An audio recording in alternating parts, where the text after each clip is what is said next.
Hai pecinta misteri, jika kalian itu pengen banget bikin podcast, kalian bisa langsung aja download aplikasi Anchor yang tersedia di Play Store ataupun di App Store. Caranya gampang banget, silahkan tinggal download dan itu gratis tanpa dipungut biaya. Dan podcast kalian langsung terpublish secara otomatis di Spotify, Google Podcast, Apple Podcast, ataupun di Anchor. Gampang banget kan? Buruan coba langsung bikin podcast kalian agar kalian bisa berkreativitas seperti yang lainnya.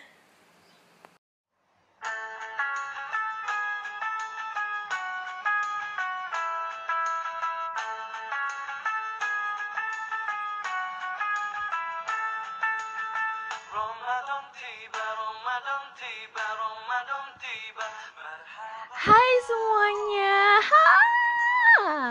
halo semuanya, selamat datang di podcast kisah horor. Nggak terasa lagi ya, udah kurang 3 hari lagi kita mau merayakan hari kemenangan, hari Idul Fitri. Yap, gimana semuanya? Apa planning kalian di hari Fitri ini? Mungkin ada yang mau mudik atau kayak gimana? Atau mungkin mau jalan-jalan? Ya, tapi lagi pandemi ya. Kalau aku sih untuk planning lebaran hari ini, aku mungkin stay di rumah aja ya, nggak kemana-mana karena memang adanya pandemi COVID-19. Jadi mungkin tradisi kita mudik, tradisi sanggup menyanggup keponakan ditiadakan dikarenakan kita tidak bisa mudik dikarenakan adanya pandemi dan kita tidak mempunyai uang untuk memberikan THR kepada keponakan-keponakan semua. Oke. Kurang 3 hari ya puasanya, jangan bolong. Ayo full 30 hari ke depan. Jangan sampai ada yang bolong buat yang para cowok-cowok, buat yang para cewek-cewek. Ya kalau bolong dimaklumi aja, namanya juga cewek, pasti ada aja yang bikin kita bolong. Ya enggak? Dan sebelumnya saya di sini Ana selaku host podcast kisah horor mengucapkan selamat merayakan Hari Idul Fitri. Semoga di hari yang fitri ini kita semua dapat apa ya? Dosa-dosa kita selama 1 tahun ini dapat dihapuskan.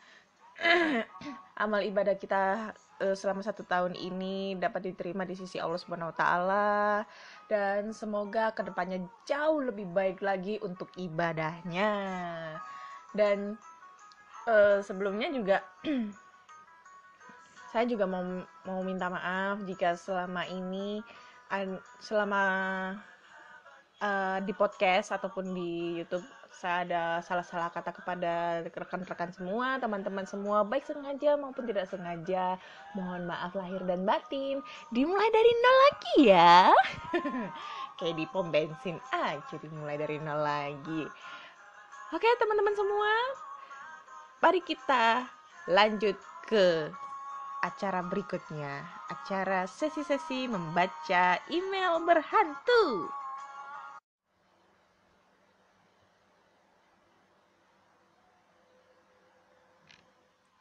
Hai semua, habis maaf-maafan sekarang kita baca-baca lagi email berhantu dari teman-teman semua yang sudah mengirimkannya melalui podcast kisah horor @gmail.com ataupun di DM Instagram Ana Olive. Udah banyak banget nih cerita yang udah masuk. Aduh, padahal ini bulan Ramadan ya, setan-setan pada dikurung semua, pada dikunci semua, tapi masih banyak yang mau menceritakan kisah horor kepada podcast kisah horor dan pecinta-pecinta pendengar podcast kisah horor juga. Terima kasih ya teman-teman. Hari ini hari Kamis ya, hari Kamis malam Jumat bro. Malam Jumat terakhir di bulan Ramadan ini, tanggal 21 Mei 2020. Dan ini udah memasuki cuti lebaran ya. Ya, aku gak bisa merasakan cuti lebaran karena setiap hari aku cuti. 6 bulan aku nganggur. Enggak, aku gak nganggur. Aku masih bikin podcast, aku masih bikin YouTube ya, sesekali aja sih ya. Dan kurang 3 hari kita akan melaksanakan merayakan hari kemenangan, hari Idul Fitri. Ya yang dinanti-nantikan ya, walaupun mungkin di lebaran tahun ini banyak sekali apa ya, musibah-musibah yang kita lalui di tahun 2020 ini, ya semoga di selesainya bulan Ramadan ini semua musibah-musibah juga selesai. Dan sebelumnya kemarin saya mendapatkan kabar bahwa salah satu teman kita, teman SMP kita, namanya Ari, dia adalah salah satu perawat di Rumah Sakit Royal Surabaya, telah menghembuskan nafas terakhirnya dan meninggalkan seorang suami yang tercinta dan orang-orang tercinta yang ada di sekelilingnya, dan dia meninggal dalam keadaan hamil muda juga karena terpaparnya COVID-19 pada saat ia melakukan tugasnya mengabdi negara untuk menjaga semua pasien-pasien COVID-19. Ya, kami semua, teman, saudara, semuanya yang ingin mengucapkan berbelasungkawa. Semoga amal ibadah teman kita Ari dapat diterima di sisi Allah Subhanahu wa taala. Amin. Teman-teman semua boleh dong aku minta kiriman doanya Al-Fatihah satu kali saja buat teman saya, buat teman kita, buat pejuang-pejuang para medis semua, buat pasien-pasien COVID-19 agar segera berakhir ini pandemi semuanya, dan mereka dapat dikuatkan untuk hatinya, untuk tenaganya, menjaga kita semua, para medis, untuk yang pasien dapat segera sembuh dan dapat segera kembali berkumpul dengan keluarganya. Oke? Minta waktu 1 menit aja. Mari kita berdoa menurut keyakinan kita masing-masing. Berdoa, mulai.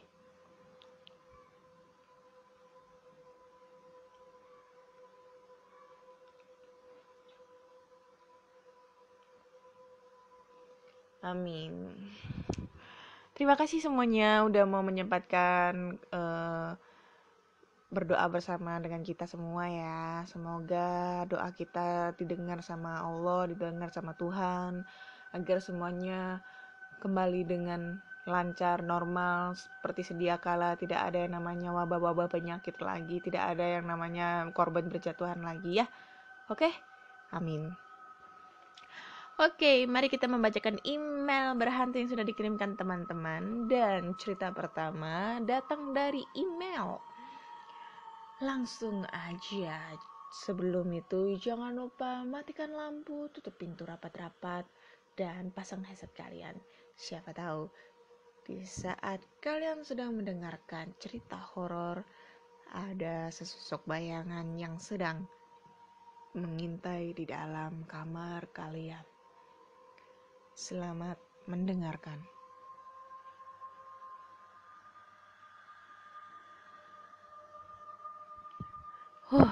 Hari ini hujan ya Surabaya. Hujan-hujan gerimis-gerimis ya, mendukung banget untuk baca-baca cerita horor dan mendengarkan cerita horor ini. Langsung aja cerita pertama. Hai Kak Ana, nama saya Rahel. Saya ingin bercerita tentang setan penunggu kos yang bisa merubah wujud menjadi salah satu penghuni kos di tempat saya tinggal dulu. Sekitar tahun 2010 sampai 2011-an, lupa ya bulannya itu bulan berapa, saya tinggal di kos dekat kampus. Saya gambarkan dulu ya Kak, kondisi kos saya yang dulu. Wah, nggak usah panggil Kak lah, 2010, 2011 juga gue udah kuliah. Kayaknya mbaknya lebih tua dibandingkan aku. Oke, bangunan kos ini sudah lama, lembab dan kotor. Tempat yang disukai makhluk halus. Tapi karena dekat sekali dengan kampus dan saat itu saya belum punya kendaraan pribadi, maka saya tetap memilih untuk tinggal di situ.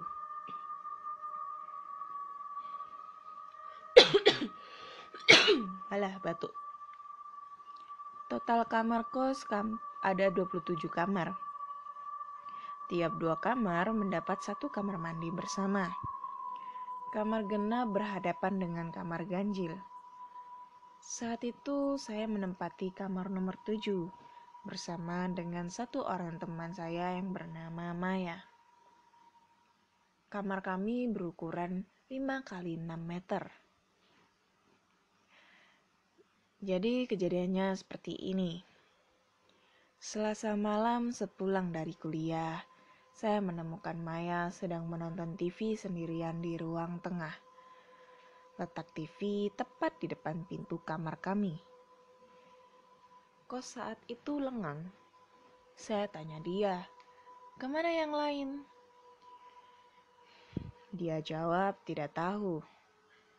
Akhirnya saya masuk kamar dan mengganti baju.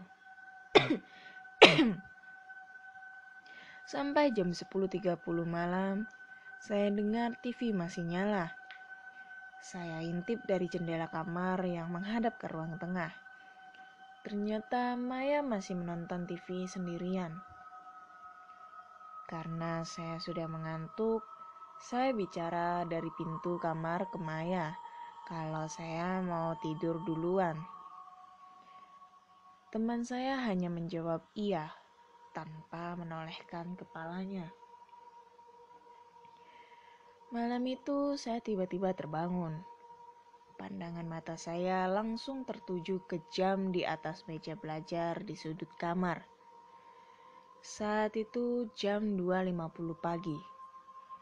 Lalu pandangan mata saya beralih ke arah tempat tidur Maya yang ada di samping saya. Saat itu Maya tiduran sambil berselimut kain jarik atau kain corak batik dari ujung kaki hingga hampir menutupi leher. Serem ini mah kalau pakai kain begituan, sumpah. Posisi tidur terlentang dengan tatapan mata kosong ke langit-langit kamar. Saya bingung menyaksikannya. Lalu saya duduk di tepi kasur dan bertanya, "Ada apa?" Dia menoleh sekilas dan menggelengkan kepalanya. Setelah itu membalikan badannya membelakangi saya. Saya tidak habis pikir, apakah saya bikin salah dengan dia, atau dia sedang sakit, atau mungkin ada masalah. Akhirnya saya kembali tidur, mengingat akan ada kuliah jam 7 pagi. Jam 5.30 alarm jam saya bunyi. Saya terbangun dan terkejut karena melihat kasur teman saya sudah rapi. Aneh, pikir saya. Saya sentuh kasurnya, ternyata dingin, seperti tidak ada yang menggunakan semalam. Namun saya masih mencoba untuk tidak berpikir macam-macam. Saat saya hendak keluar, ternyata pintu kamar terkunci. Kami memang diberikan kunci masing-masing oleh pemilik kos. Tapi semalam kamar memang tidak saya kunci karena saat itu Maya masih menonton TV. Kenapa sekarang terkunci? Apa saya lupa? Atau lebih baik saya kesampingkan pikiran aneh. Saya pun berangkat ke kampus. Sepulang dari kampus, saya melihat teman saya Maya sedang membaca majalah di kursi ruang tengah. Lalu saya tanya, "Tadi pagi, kenapa sikapmu aneh? Bukannya tidur, malah lihat ke atap. Terus pagi-pagi udah kabur dari kamar. Emang kamu kemana sih? Kamu marah sama aku?" Maya hanya bengong dengan pertanyaan saya. Dia cuma menjawab, "Aku dari semalam tidur di kamarnya Emma. Kamar aku kunci dari luar karena kamu lupa kunci pintu. Emma takut tidur sendirian, jadi aku temani. Emang ada apa sih? Kok pertanyaanmu aneh banget?" Giliran saya yang bengong. Astaga, berarti Semalam itu saya tidur dengan setan yang menyerupai teman saya. Sekian cerita dari aku, Kak Ana. Terima kasih sudah dibacakan. Mohon maaf kalau berantakan ceritanya. Oke, terima kasih Kak Rahel untuk ceritanya. Aduh, ini ceritanya sih lumayan creepy banget. Karena apa ya?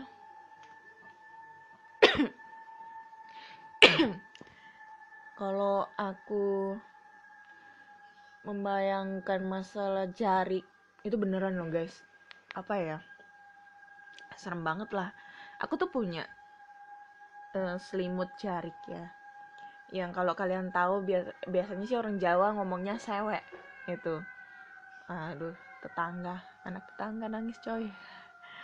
Jadi tuh kalau orang Jawa ngomongnya tuh sewek, jari gitu kan. Dan jari itu, kain itu aku dapetin dari almarhumah nenekku. Jadi itu kain adalah bekas untuk mandiin almarhumah nenekku gitu. Dan sampai sekarang masih aku pakai, kadang aku pakai tidur juga sih, selimutan buat tidur. Tapi ya wallahualam ya, untuk sejauh ini selama berpuluh-puluh tahun aku pakai kain itu nggak pernah sih dihantuin ataupun ditakut-takutin atau kayak gimana, nggak pernah sih, walaupun itu pernah dipakai untuk memandikan jenazah ya. Oke, lanjut ke cerita kedua. Terima kasih ceritanya Kak Rahel ya. Suara motor. Oke, cerita kedua. Ini datangnya dari email lagi dan tidak mau disebutkan namanya. Hai Kak Ana. Cerita dimulai ketika aku mulai kuliah kerja nyata, KKN di daerah Cianjur. Saat itu, aku datang bersama teman-temanku ke sebuah desa untuk mengajar bahasa Inggris di sekolah dasar dan melakukan penyuluhan kepada masyarakat sekitar tentang kesejahteraan desa tersebut.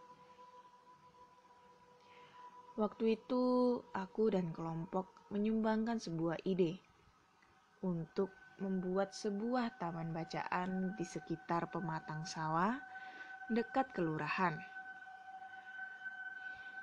Karena menurut kami, lokasi itu sangat cocok untuk proses belajar mengajar. Apalagi dilihat dari kebiasaan anak sekolah yang setelah selesai pulang sekolah langsung menggembala kambing. Jadi sekalian bisa sambil belajar, dan di situ ada sebuah lokasi yang sangat bagus. Di tengah pematang sawah itu berdiri bangunan bekas rumah. Kalau kata Pak Lurah setempat, bangunan itu adalah bangunan bekas tempat tinggal. Namun entah kenapa, pemilik rumah itu meninggalkan rumah itu tanpa alasan. Kami sempat bertanya tentang keamanan rumah itu, tapi Pak Lurah tidak menjelaskan apapun dan dia hanya bilang kalau tempat itu sudah tidak ada pemiliknya. Sebelumnya pemilik itu sempat pernah datang ke desa dan menghibahkan bangunan itu kepada penduduk setempat untuk dijadikan tempat beristirahat para petani. Tapi entah kenapa, para petani di sana tidak mau menggunakan tempat itu. Menurut penduduk, tempat itu kotor dan sering digunakan untuk hal yang tidak-tidak. Makanya, mereka sangat senang jika tempat itu dijadikan tempat sekolahan atau tempat kerjaan.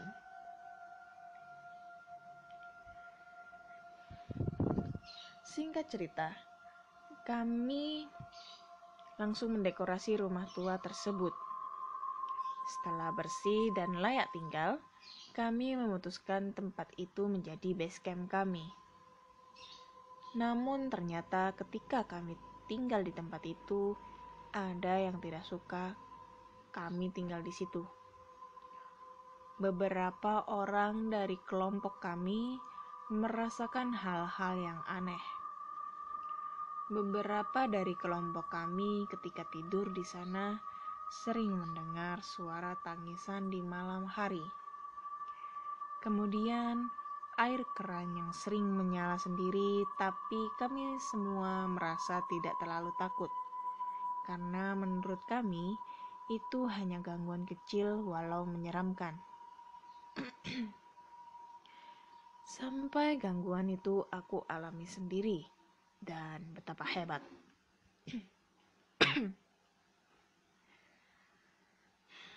Ceritanya, malam itu hanya tinggal aku, Rita, dan beberapa teman yang tidur di sana.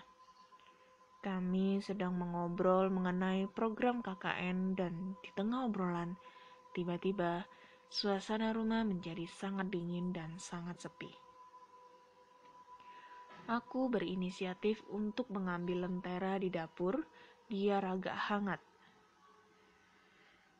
Rit, antar aku ke dapur yuk. Akhirnya Rita menganggukkan kepalanya dan mengantarku pergi ke dapur. Suasana dapur cukup gelap. Hanya ada sebuah cahaya lilin di situ. Tapi aku merasa kalau di situ ada Rita. Tiba-tiba entah dari mana datangnya, kami dikagetkan oleh sebuah benda yang terjatuh dari arah belakang dapur. Kami terdiam. Aku dan Rita saling memandang. Perlahan-lahan kami jalan dan terdengar suara kaki dihentak-hentakan di tanah. Aku mengulurkan tangan dan mengambil lentera itu. Kemudian, astaga, aku terkejut karena ketika kami membalikkan badan, di balik kami berdiri sesosok putih yang sangat kami kenal. Mukanya menyeramkan. Kedua lubang hidungnya ditutupi kapas. Astaga, ini kan... Aku dan Rita menjerit hebat. Di depan kami berdiri makhluk menyeramkan yang terbungkus kain putih. Aku dan Rita saling berpelukan hingga makhluk itu membuka mulutnya dan mengeluarkan tangisan seperti kesakitan. Suara pilu yang keluar dari mulutnya dan selang beberapa detik makhluk itu menatap kami dengan matanya yang merah menyala. Kami ketakutan luar biasa. Makhluk itu terus berdiri di depan kami. Sampai... Kami tos beda alam, kami tos beda urusan, Indit. Kami sudah berbeda alam, kami sudah berbeda urusan. Pergi. Mataku tertuju kepada seseorang yang berada di balik makhluk itu. Dan kami melihat Pak Lurah berdiri sambil menunjuk makhluk itu. Makhluk itu menggoyangkan badannya seperti mau melompat lalu menghilang. Kami segera berlari ke arah Pak Lurah dan Pak Lurah langsung menenangkan kami. Aku melihat temanku pada bangun dan menanyakan apa yang terjadi. Subuh itu kami duduk di ruang tengah. Semuanya lalu menceritakan semua hal yang terjadi. Kemudian Pak Lurah mulai menjelaskan asal-usul bangunan ini. Ternyata bangunan ini adalah bangunan milik Tuan Tanah. Tuan Tanah itu lintah darat dan memeras para petani dengan paksa. Sang Tuan Tanah akhirnya meninggal dengan hutang yang belum sempat dilunasi oleh para petani. Sampai sekarang, arwahnya masih gentayangan mendatangi para petani. Lalu para petani itu sering melihat penampakan sang Tuan Tanah di rumah kosong yang kami jadikan base camp. Sekian cerita dari aku Kana, mohon maaf jika ceritanya kepanjangan. Assalamualaikum warahmatullahi wabarakatuh. Waalaikumsalam warahmatullahi wabarakatuh. Cerita tentang KKN ya. Aduh, aku tuh nggak pernah yang mengalami KKN ya. Aku kuliah 2 jurusan di tahun yang sama dan di waktu yang sama. Cuma yang kuliah yang pertama aku ambil ini, aku mengalami KKN-nya di kapal, coy. Bukan KKN kita di kuliah kerja nyatanya di suatu perdesaan begitu, enggak.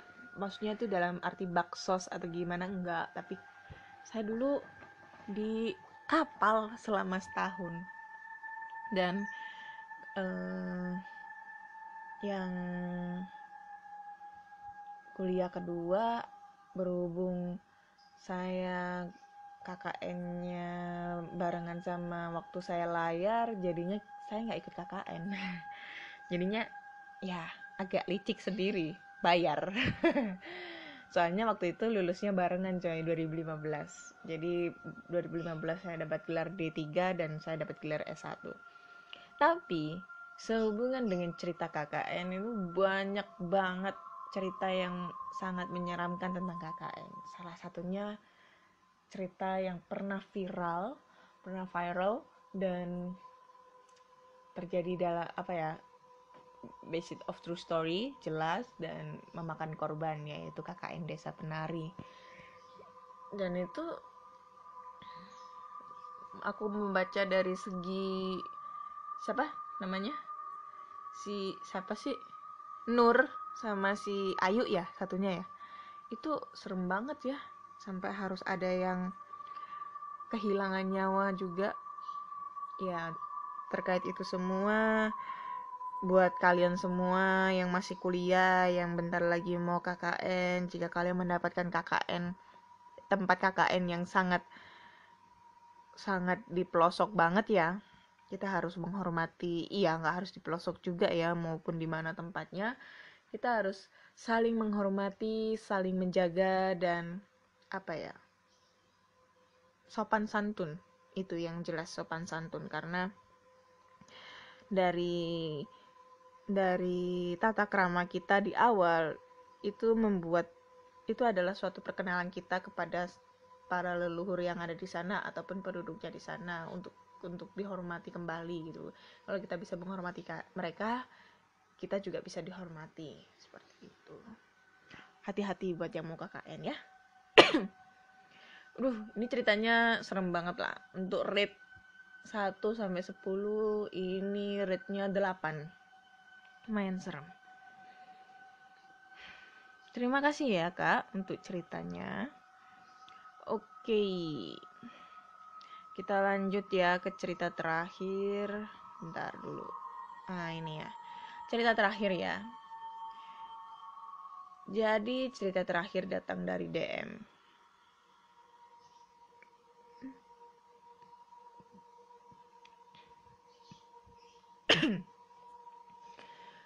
Halo Kana, namaku Yuri.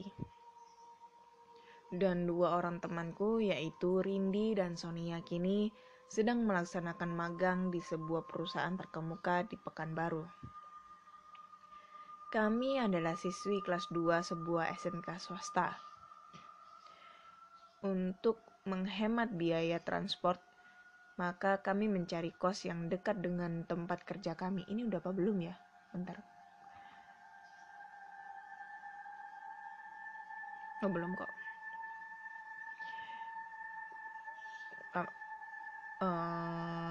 Pada awal kami menempati kamar kos ini, kami tidak merasakan hal-hal aneh yang terjadi. Namun waktu itu, ibu kos pernah bilang, entah bercanda atau serius. Aku pun tak tahu pasti. Beliau bilang bahwa kos ini memang ada penunggunya. Karena mengira ibu kos hanya menakut-nakuti kami, maka kami pun tak ambil pusing. Ini udah apa belum ya aku bacain? Belum deh. Mohon maaf. Aku bingung antara udah dibaca di YouTube atau di podcast, aku juga bingung gitu loh. Makanya jadi terngiang-ngiang. Oke, aku lanjut ya. Kos itu sendiri berada di lantai 3. yaitu lantai paling atas. Lantai pertama ibu kos gunakan sebagai rumah makan, sedangkan lantai 2 digunakan sebagai kamar ibu kos. Menurutku lantai 2 inilah ruangan yang paling ngeri karena hanya sedikit bagian yang digunakan sebagai kamar, sedangkan yang sebagian besar dibiarkan kosong. Anehnya di situ tertumpuk barang-barang yang entah punya siapa. Waktu itu pernah kami tanyakan pada ibu kos, tapi beliau tidak memberitahu. Kamar kos lantai 3 sendiri terdiri dari 6 kamar dan hanya 3 kamar yang terisi. Suasana yang gelap membuat kami lumayan deg-degan untuk tinggal sendiri. Namun beberapa bulan berlalu, akulah yang paling sering tinggal sendiri di kos sama teman-temanku pulang ke rumah. Saat teman-temanku pulang ke rumah. Dan sejauh itu aku tak merasakan hal aneh. Kakak kos kami yang kamarnya bersebelahan dengan kami pernah bercerita bahwa di kos ini sering terjadi penampakan. Pada awalnya kami tak percaya, namun setelah mereka pindah, suasana bertambah sepi dan mengerikan. Dari kamar samping yang kosong, kami sering mendengar sesuatu sedang menggaruk-garuk dinding pembatas yang hanya terbuat dari triplek. Suara garukan itu begitu keras, sehingga kami bisa menebak bahwa kuku makhluk itu panjang-panjang. Hal itu sering terjadi, tak peduli siang atau malam. Puncaknya, kami pun sering ketakutan, apalagi saat kami hanya bertiga di kos itu. Aku merasa jauh lebih ketakutan saat Sonia menceritakan pengalaman yang menakutkan.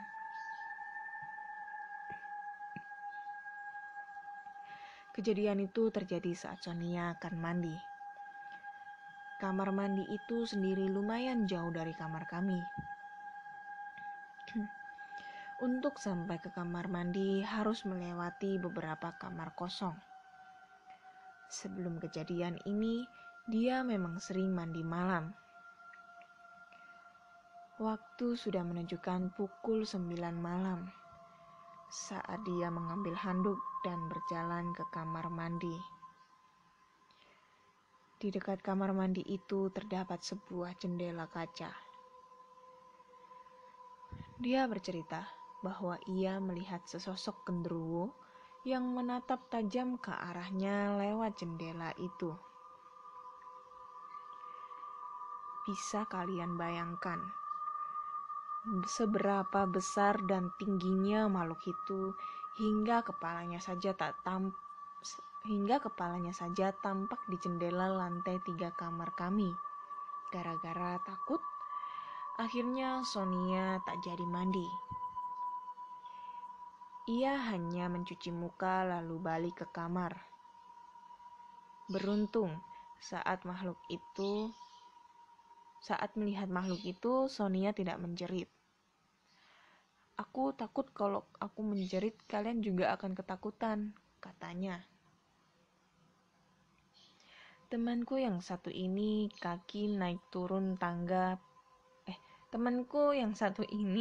lumayan berani juga. Selain kejadian itu, hal-hal aneh yang sering kami alami adalah sering terdengarnya suara langkah kaki naik turun tangga. Padahal setelah kami cek, tak ada orangnya. Dan sebuah peristiwa yang menurutku paling menakutkan terjadi pada malam hari, tanggal 14 Mei 2010.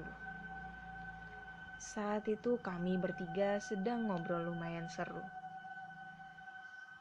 Di kos itu hanya ada kami bertiga, karena ibu kos sedang pergi ke Medan. Di antara bunyi kipas angin yang lumayan berisik, kami ngobrol sampai pukul 22.30. Aku sendiri tidak ingat bahwa malam ini adalah malam Jumat. Saat aku dan Rindi sudah mulai terlelap, tiba-tiba Sonia menutup telinganya dengan bantal dan berkata, "Ih, ih, ih, apa sih anak, ya Allah, pikirannya kotor banget sih. Ini puasa, coy." Ulang. Ih, udah gitu aja ya. Pasti kayak gini. Karena merasa terganggu, aku dan Rindi langsung membentak marah pada Sonia. "Nah, apa sih, Son? Ngantuk nih," ucap Rindi marah. "Iya nih," timpalku. "Coba kalian dengar, ada suara genderuwo lagi ngorok," ucapnya yang lantas membuat bulu kuduk kami meremang. Karena merasa kurang percaya, akhirnya aku matikan kipas angin yang berisik itu dan mulai mendengarkan. Dan benar saja, entah dari mana asalnya, terdengar suara mengerikan yang membuat kami langsung berpelukan takut. "Aduh, gimana nih?" keluhku takut. Akhirnya kipas tadi kembali aku nyalakan agar suara itu tidak begitu terdengar. Suara mengerikan itu silih berganti menjadi suara tangis bayi dan wanita. Cukup lama kami dihantui rasa takut. Setelah yakin suara itu sudah tidak ada, yaitu sekitar jam 1 malam, maka kami langsung bersepakat untuk segera hengkang dari kos mengerikan itu. Malam itu juga kami langsung mengemasi barang masing-masing. Kami bertekad akan pergi sepulang dari magang. Kira-kira jam 1 lewat, kedua temanku sudah tertidur. Sedangkan aku tidak bisa tidur sama sekali. Kembali aku dihantui rasa takut saat tepat di depan kamar kami terdengar gaduh yang datang tiba-tiba entah dari mana. Aku takut banget dan rasanya kepengen bangunin teman-temanku, tapi aku kasihan pada mereka yang baru saja tertidur. Jadinya aku ketakutan seorang diri.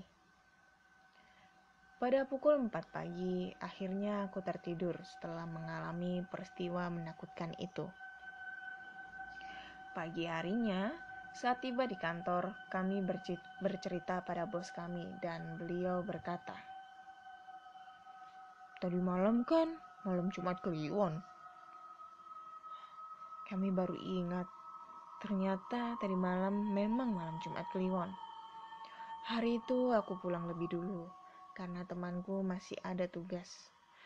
Aku segera bersiap karena pacarku akan segera menjemputku dan untuk membawaku pergi dari tempat yang sangat angker itu. Itulah kisah yang kami alami di masa pertama kami jauh dari orang tua. Terima kasih Kak Ana, dan mohon maaf jika kepanjangan ceritanya.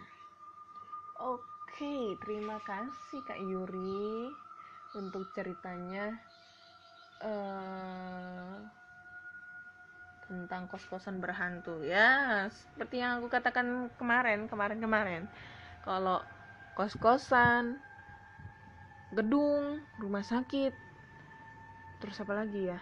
Perkantoran itu menyimpan suatu hawa mistis, hawa serem tersendirinya, dan apa ya? Serem banget lah pokoknya. Kalau kita pernah mengalami kejadian aneh, kejadian horor di tempat-tempat itu dibandingkan kita mengalami kejadian horor di rumah sendiri loh ya. Lebih hororan kita berada di tempat orang lain kayak gitu. Oke, terima kasih ya untuk ketiga cerita dari Kak Rachel.